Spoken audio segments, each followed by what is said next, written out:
A gente viu na parte de sistemas de arquivos controle dos espaços livres. E depois nós vamos ver como é que ele faz também o controle dos espaços que são alocados para diretórios e arquivos. A gente viu na última aula esses dois aqui, ó. Mapa de bits e ligação encadeada. E hoje a gente vai terminar vendo a tabela de blocos livres. O que é isso? Alguns sistemas, para controlar, para marcar o que está livre no HD, qual espaço que está livre no HD, ele usa essa técnica aqui, ó, mapa de bits. O que é isso? Ele cria uma matriz binária, que só vai uma string de números binários, certo? Que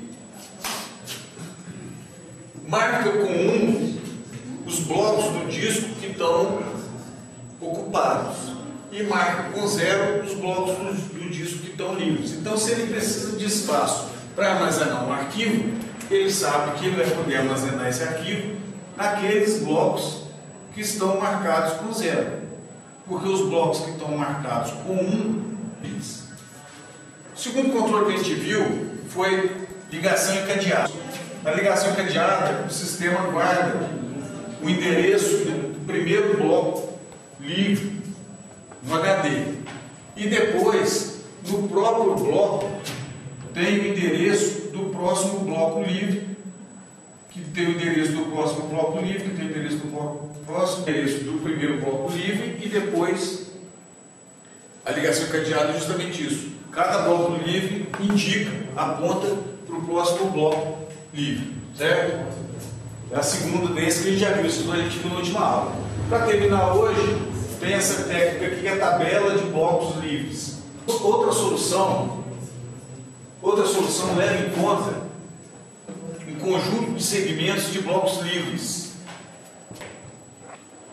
Com base nesse conceito, é possível manter uma tabela com endereço. Eu guardo o endereço onde começa um segmento, uma área contígua de blocos livres, e eu guardo esse endereço e a quantidade de blocos livres eu tenho a partir desse endereço.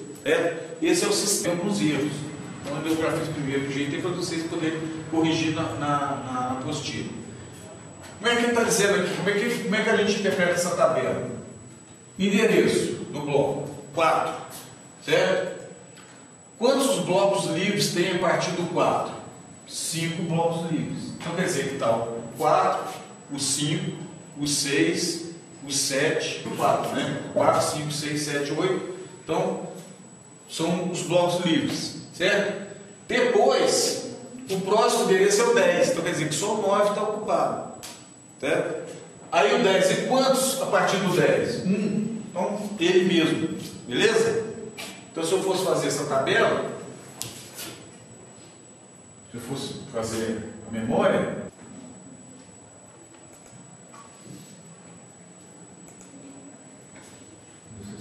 então eu teria o 1 está ocupado, o 2 está ocupado. E quantos a partir do 10? Só 1. Então quer dizer que o 11 e o 12 está ocupado, o 13 não. Agora, quantos a partir do 13? 7. Então, 1, 2, 3, 4, 5, 6, 7.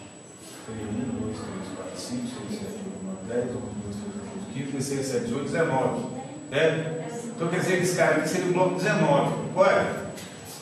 Que seria 13, 7 a partir do 13, então seria do 13 até o 19. Aqui ele está dizendo que o 19 está livre. Mas o 19 já está dentro dessa contagem aqui. Concorda? Está dentro dessa área aqui, ó. 19, a partir do 19 tem 30 blocos livres. Então a tabela está errada. Então, para refazer essa tabela, a gente só joga aí para cima, coloca aqui, sei lá, 19, coloca no 25, a partir do 60 tem 15. Que aí tudo bem, com o espaçamento entre eles. A tabela está errada. Beleza? Mas a tabela é assim, ela dá o endereço, onde começa a área de blocos livres, certo? E quantos blocos livres no meio do outro, está começando no final do outro. Aí já passei, um começa no final do outro, não tem nada ocupado no meio, quer dizer que aqui é é um bloco só de espaços livres, beleza? Certinho? Bom, dessa forma, então, a gente viu essas três maneiras de controle de espaços livres, certo? Agora, o sistema de arquivos também tem que fazer o controle da alocação, não só o que está livre, certo? Tem que fazer também, talvez principalmente, para não ter que estão sendo ocupados, a alocação do disco. Da mesma forma que existe uma preocupação gerenciar a alocação de espaço em disco para arquivos e diretórios. Abordaremos a seguir as principais técnicas de alocação. Eu vou colocar também, são três, vou colocar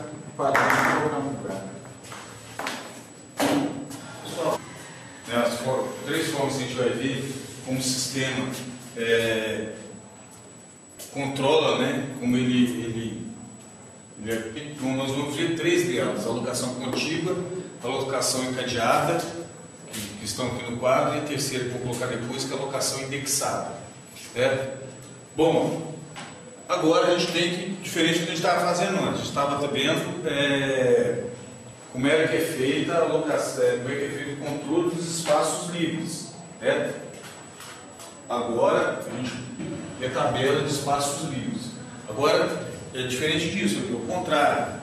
Como é que o sistema organiza e controla os espaços ocupados no disco, por arquivos. Então vamos ver primeiro um arquivo em blocos sequencialmente dispostos em disco. Então quer dizer que o arquivo tem que estar em endereços sequenciais, em blocos sequenciais. Nesse tipo de alocação, o sistema localiza um arquivo através do endereço do primeiro bloco e da sua extensão em blocos. Então o que existe uma tabela que controla o espaço do disco que o arquivo tem. Começa no endereço 10, tem extensão de 1, então só ele. O arquivo C.txt começa no endereço 13, tem extensão de 2, 314. Certo? O principal problema da alocação contígua é a alocação de espaço livre para novos arquivos. Caso um arquivo deva ser isso de se usar hoje em dia, porque se você quer alocar uma área de blocos contíguos que caiba aquele arquivo não é divisível, você não pode dividir, fragmentar aquele arquivo. A alocação contígua apresenta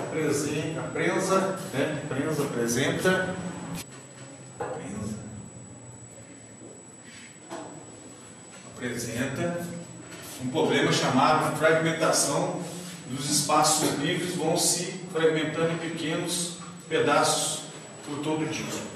À medida que você está ocupando o disco está todo livre, contíguo, acabou um arquivo, você começa a gravar outro, acabou isso.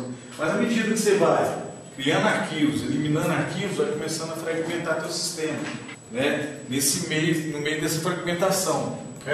Quanto mais fragmentado ele tiver, menor vão ser esses espaços livres, contíguos, certo? Porque você não tem uma área contígua que caiba aquele arquivo, beleza? Esse é o maior problema desse tipo de alocação. Então, uma outra. Na alocação encadeada, um arquivo pode ser organizado como um conjunto, da mesma forma que tem a alocação encadeada do espaço livre, independente da sua localização física. O sistema guarda o primeiro endereço daquele arquivo, certo? Precisa armazenar, ter lá uma tabela, por exemplo, o primeiro endereço daquele arquivo, certo? E aí, na própria leitura do arquivo, quando ele começa, aponta para esse início aqui, aponta para o endereço inicial do arquivo. O arquivo está todo fragmentado aqui no disco. Na própria leitura aqui, nesse mesmo bloco, já tem o endereço do próximo bloco, certo?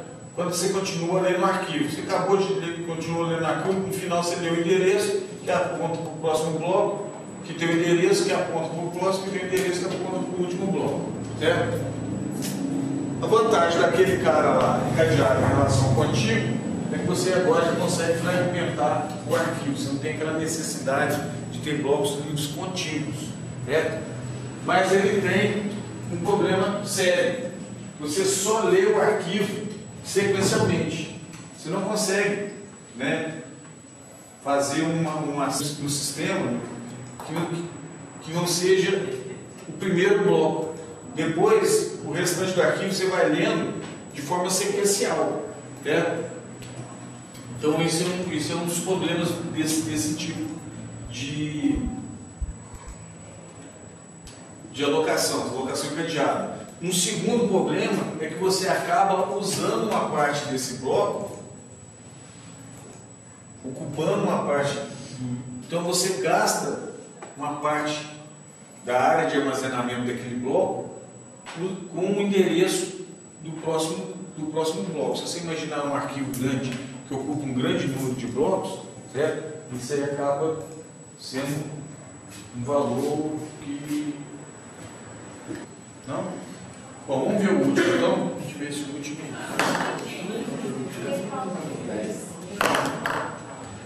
Pessoal, vamos lá? Bom, o último deles aí, alocação indexada. Fazer um acesso direto. Você não tem que fazer o acesso sequencial. Você já tem uma referência de acesso por sua favor. Eu vim preocupado para escrever essa, parece que eu tenho que fazer o consultório, que o povo está aí, não quero que vocês estão, aí eu vou falar sobre o Google também. Eu fico meio cabreiro, só sabe que não sai quietinho. Estou quieto. Segunda-feira, aí eu vou falar. Eu vou falar também. Bom, vamos lá. Alocação indexada. A alocação indexada soluciona uma das principais limitações da alocação encadeada, que é aquela de só fazer acesso sequencial, você só pode acessar, que é a possibilidade do acesso direto aos blocos dos arquivos. O princípio dessa técnica é manter os ponteiros de todos os blocos do arquivo em uma única estrutura denominada bloco de índice. Certo? Então, aqui, nesse bloco, você coloca os índices dos blocos onde estão os dados, né, daquele arquivo. Então, você tem, por exemplo, nesse caso, o índice está aqui no bloco 2 e ele está apontando o primeiro bloco, onde está armazenado esse arquivo, é o 3, o segundo é o... Então, o sistema está distribuído, o arquivo está distribuído dessa forma em armazenar o índice. Então, isso também é uma desvantagem. Tá? A vantagem dele é que você pode, por exemplo, acessar diretamente um dado que está aqui no bloco 7. Lembra que a gente falou de operações com arquivos? Uma das operações possíveis, né, que pode ser feita no arquivo, é o SIP, que é uma operação que você vai em um determinado... Isso aí é super importante para você, por exemplo, trabalhar na alocação encadeada. Não seria possível fazer isso, já que na indexada sim, certo? Você tem como fazer o acesso. Pessoal, boa noite, bem, vocês? Bom, a gente tive que encerrar aí essa apostila, esse capítulo sobre sistemas de arquivos. Só está faltando um partezinho pequeno. Tem esse quadro aí, mas não está assim que eu vou passar.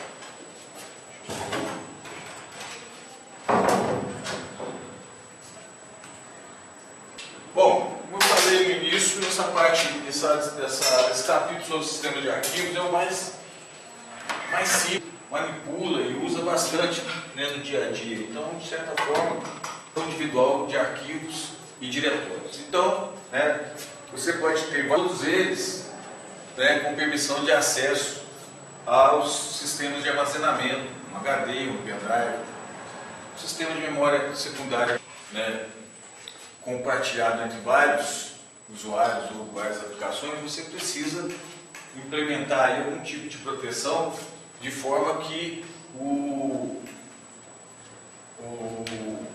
um acesso, né, não corrompa os dados de um arquivo que já está gravado no disco, ou um acesso seja conflitante com o outro, que tenha algum tipo de problema ali nesse compartilhamento aí da mídia, né, de armazenamento de arquivos. Em geral, o tipo de acesso a arquivos é implementado mediante a concessão ou não dos diferentes acessos que podem ser realizados, como leitura, né, read, gravação, write, execução, execute e eliminação, delete, que é escrever, leitura, criação, né, não, execução, e eliminação, você tem que ter um controle sobre cada usuário, ou cada grupo de usuário, o que eles podem fazer em relação a cada arquivo, né? Qual a permissão que um usuário tem em relação ao arquivo. Se aquele arquivo foi ele que criou, é uma permissão. Se aquele arquivo faz parte do grupo de usuários a quem ele pertence, é um tipo de permissão. Se aquele arquivo não faz parte, não é dele, nem faz parte do grupo dele, é um arquivo. Então, qual o tipo de permissão? Você tem que implementar isso. Você não pode dar permissão total para todo usuário do teu sistema, que aí um vai deletar, vai editar, vai mudar, você vai ter aí um problema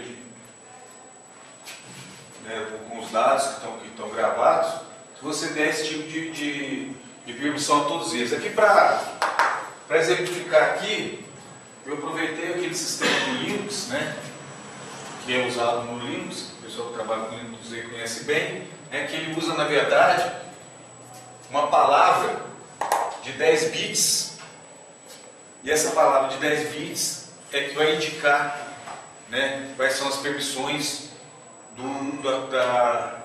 do arquivo. Se tiver um D, traz, quer dizer que um arquivo, se tiver um D, significa que aquela permissão é em relação a um diretório. Você tem esse grupo aqui de 3 bits, que são as permissões do usuário, do user, o cara que é o dono do arquivo, aquele cara que criou o arquivo. Aqui, as permissões do grupo, quer dizer, quais são as permissões que tem, que é dada, e a permissão dos outros usuários que tem no sistema, que não é o próprio usuário, que não faz parte do grupo do usuário. Isso aqui, normalmente, a gente usa uma notação octal. Vocês já fizeram isso no laboratório, em redes, provavelmente, Já usaram isso? Você usa uma notação octal aqui, tipo, se eu fizer aqui, tem uma instrução para mudar, chmod, por exemplo, mudar as permissões. Então, por exemplo, se eu fizer aqui chmod 760 no nome do arquivo aqui. Então, esse cara, esse chmod vai mudar a permissão daquele arquivo para 760. O que significa uma permissão 760? O 7 em octal, passando para binário, mas com 3 bits você vai de 0 a 7, porque é o código octal. Então, você não tem 8, 9, no código octal, você tem de 0 até 7. São os símbolos do código octal. Então, 7 significa 1, 1, 1. Se for traduzir que é 1, 2, 4. O que esse 7 quer dizer? Que o cara que criou esse arquivo, de escrita e de execução. Então, permissão total ao cara que criou esse arquivo. Para o segundo grupo aqui, que é o grupo dos usuários que pertencem ao grupo do dono desse arquivo, tem permissão de leitura, de escrita, mas não tem permissão de execução, certo? Se o arquivo executado. E aqui, o sistema que não faz parte do grupo do usuário dono desse arquivo, tem permissão de nada. Então ele não consegue nem abrir o arquivo, nem ler, nem editar, nem executar esse arquivo. Beleza? Isso aí é um sisteminha que é usado no Linux e é bem prático, bem fácil de entender. O pessoal que trabalha com Linux aí, com certeza conhece isso. Beleza, pessoal? Certinho? A seguir são apresentados 13 diferentes mecanismos de proteção, presentes na maioria dos sistemas de arquivo. Pessoal, estou lembrando de uma coisa, fiz no final do ano passado, na época das férias, estava meio de bobeira. Vocês já viram uns cursinhos que tem grátis na internet?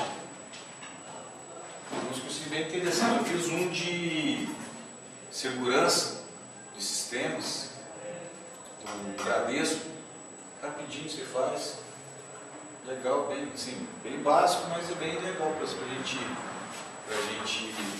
ter um conhecimento sobre isso. Tinha Tem os cursos também que chama IPED, IPPD mesmo. Eu já fiz. Tem que ver de quê? Fiz de manutenção e comecei de Delphi agora, porque tem que esperar 120 dias entre um e outro para fazer. Decidi uma parada que estava meio enrolado, nós vamos voltar a fazer de AutoCAD. Também. Só que entre um e outro tem que esperar alguns dias. E esse que eu estou fazendo no IPED lá, no AutoCAD, ele tem um módulo de 20 horas. Um básico, vamos dizer assim.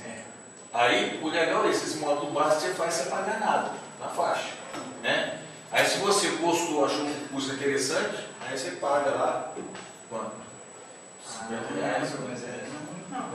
Acho que chega a 50 reais, né? Mais ou menos. Eu não lembro que parei esse curso, Mas o curso vou botar aí, porque eu tive que mexer com outras coisas.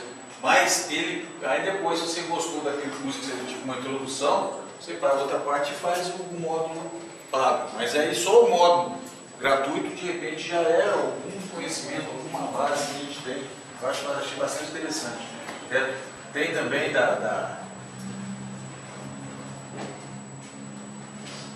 os sites lá, eu fiz uma redação, depois eu passo no e-mail para vocês. Umas coisas bem interessantes para vocês pegarem aí na porta, não tem nada para fazer, né? Um mês à toa. Então, um lugar de cursinho legal para fazer. Principalmente nessa área de segurança de sistemas, muita coisa legal de fazer. Eu fiz um de servidor, Windows Server, também tem no Bradesco.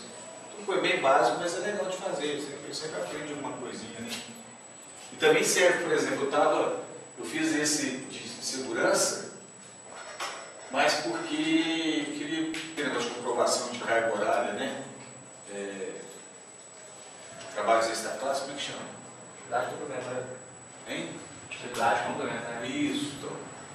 De repente, eles devem aceitar também, né? Esses diplomas. E é legal de fazer rapidinho. Eu peguei e fiz lá, metade dos pontos eu consegui. Fiz 3 cursinhos em 15 dias. Metade dos pontos que eu precisava para atividade complementar eu consegui com eles. Bom, interessante. Bom, vamos lá então. Aqui são 3 formas, né? De proteção bem simples que a gente está conhecendo aí, né? Senha, a gente está vendo. Senha de acesso, associação de uma senha de acesso se resume ao usuário ter o conhecimento da senha e, consequentemente, ter a liberação do acesso ao arquivo concedido pelo sistema. Até nesse curso fala lá, né, que o controle, né, ideal é você, são 3 pilares, né, o que você conhece, que é a senha, né? O que você tem, que seria o teu usuário, né? Que você é cadastrado como usuário no sistema, e o que você não sei se é o que você é, mas que seria, por exemplo, a biometria, né? Você fazer um controle por biometria, né? Uma coisa que você né? Que tem a ver com uma coisa tua que você tem, que você é, o que seria o teu login lá, né? E a tua senha. Então, com esses três controles, você implementa um controle de acesso legal. Certo? Grupos de usuários. Esse tipo de proteção tem como princípio a associação de cada usuário do sistema a um grupo. Os grupos de usuários são organizados logicamente com o objetivo de compartilhar arquivos e diretórios, sendo que os usuários que desejam compartilhar arquivos entre si devem permanecer ao mesmo grupo. Isso aqui é interessante também, né? Você consegue, por exemplo, principalmente num ambiente corporativo, né? Você cria lá os grupos de usuários, então os usuários do departamento, né? Estão associados a um determinado grupo, os usuários de outro departamento associados a outro determinado grupo, e só, né, aqueles arquivos daqueles usuários são compartilhados apenas entre esses usuários, né? Não usuários de departamentos diferentes, de repente não poderiam ter acesso a alguma documentação, algum arquivo específico daquele departamento. É um negócio interessante de fazer também. E, por fim, a lista de controle de acesso consiste em uma lista associada a cada arquivo, onde são especificados quais usuários e os tipos de acesso permitido. Neste caso, quando um usuário tenta acessar um arquivo, o sistema operacional verifica se a lista se a lista de controle autoriza, né? Em vez de você ter ali um formato, ali, um código como aquele ali, né, com aquela palavra de 10 bits, você teria essas informações em uma lista. É uma forma também de se implementar a segurança do arquivo e do diretório. Beleza? Então só tem um último item aqui para a gente finalizar esse capítulo.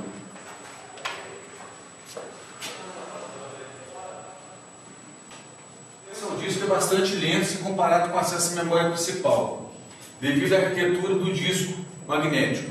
Se vocês forem ver aí a velocidade de acesso a um disco, na ordem de 10 a menos 3, na ordem de nanosegundos, 10 a menos 9, diferença grande entre eles. Com o objetivo de minimizar esse problema, a memória do sistema, a maioria dos sistemas de arquivos, implementa uma técnica denominada buffer cache. Ou seja, o que é isso? Neste esquema, o sistema operacional reserva uma área de memória RAM e memória principal, para que se tornem disponíveis caches utilizados em operações de acesso a disco. Então, operações mais recentes, né, feitas no disco, ficam nessa cache. Porque se o sistema for buscar, antes dele buscar um dado no HD, no disco, ele verifica essa cache, se ele dá essa leitura, uma vez que está numa memória principal e não no HD. Essa informação desejada se encontra no buffer cache, né, se está lá naquela área da memória. Em caso positivo, não é necessário o acesso ao disco, faz o acesso direto ali. Caso o bloco requisitado não se encontre na cache, aí nesse caso, né, a operação de entrada e saída é realizada. Ele tem que se ler lá, se não está na cache, tem que ir no disco mesmo. Às vezes não será a primeira vez que acessa aquele dado, né? A operação de entrada e saída é realizada, ou seja, a leitura, né, de dado é realizada, ou escrita de dado é realizada na mídia, no HD, no caso que a gente está identificando, né, entre memória HD e memória, né, principal, memória RAM. Igual quando a gente também tem um outro nível de cache que é entre memória principal e memória cache, que a gente chama que é uma memória volátil, igual a memória RAM, porém mais rápido do que a memória RAM, utilizada em pequena quantidade, que fica junto ao processador, dentro do próprio processador. Beleza?